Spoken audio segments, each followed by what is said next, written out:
G'day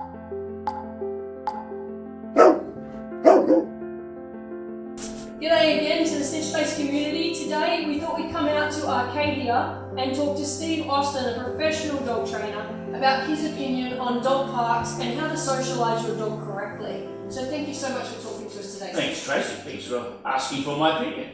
No problems at all. You're very, very well recognised in the training industry. Can you give us a little bit about your background and about this little pup here? Well, he's the brains. Tommy is a conservation dog. He's worked all over Australia helping save our native animals from extinction. So he's been a great asset to us and finding nasty things like cane toads and foxes that eat our little native animals. My experience goes back to about 30 odd years now. I started off in the dog club competition area, then got into working for the federal government as a national trainer for biosecurity dogs. Now I'm training dogs all over the world, rhino and elephant poaching dogs, tracking those poachers of course, and a lot of conservation work basically. Fantastic. And with your dogs, would you ever take your dogs into a public dog park? Like, obviously that's a good place to take them off leash maybe, or is it not? What's your opinion on that? Never. Okay. I would never take my dog to an off-leash park simply because I do not know what's coming through the door. Yep. Now, we might have a young puppy who's maybe 16 weeks of age and he's a happy dog, and we go to a dog park and there's a lovely lab there that's 2 years of age. The lab comes up, bowls him over in a playful way. That little dog gets scared, I've lost him.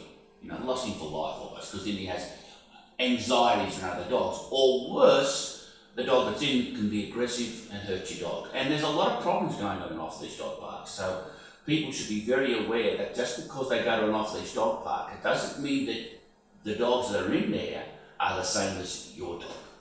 So true. And so the dog that's in there doesn't even need to be aggressive to cause an issue or an anxiety issue for your dog. Like I thought with my dog Rafferty, he got bowled over by a German Shepherd, but it was a slightly aggressive German Shepherd.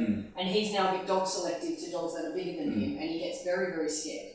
But as you're saying, it doesn't actually have to be an aggressive dog. It could just be a friendly dog. It could be a very friendly dog, Tracy, and your dog could be a little bit reserved, a little bit timid. Yep. The friendly dog hasn't got the manners or the knowledge just to hold back a bit. Yep. And next minute, your little dog's even more and more scared and more got anxiety. So it's very important to think about these off-leash dog parks. A lot of people think they're great ideas. Yep. In theory, if there's a perfect world, not a problem. But there's not a perfect world, and people really don't get the idea that when they go to a dog park, they let their dog just go. They don't concentrate on it. The dog doesn't come back when it's called. There's all sorts of dramas going on, and it's just not worth it in my opinion. So then from a puppy, and I suppose a lot of people think taking their dog to a dog park is because they need to socialise their Sure. So how would you suggest to people to properly socialise and help their puppies as they get them become accustomed to the big wide world? Okay, very simply, your dog needs to be socialised with men and women, cars, trains and planes, elephants, lions and tigers, all the noises, lawn mowers, etc., and dogs. Not just, I go to a dog park, he's well socialised because he plays with dogs. That's what people don't get.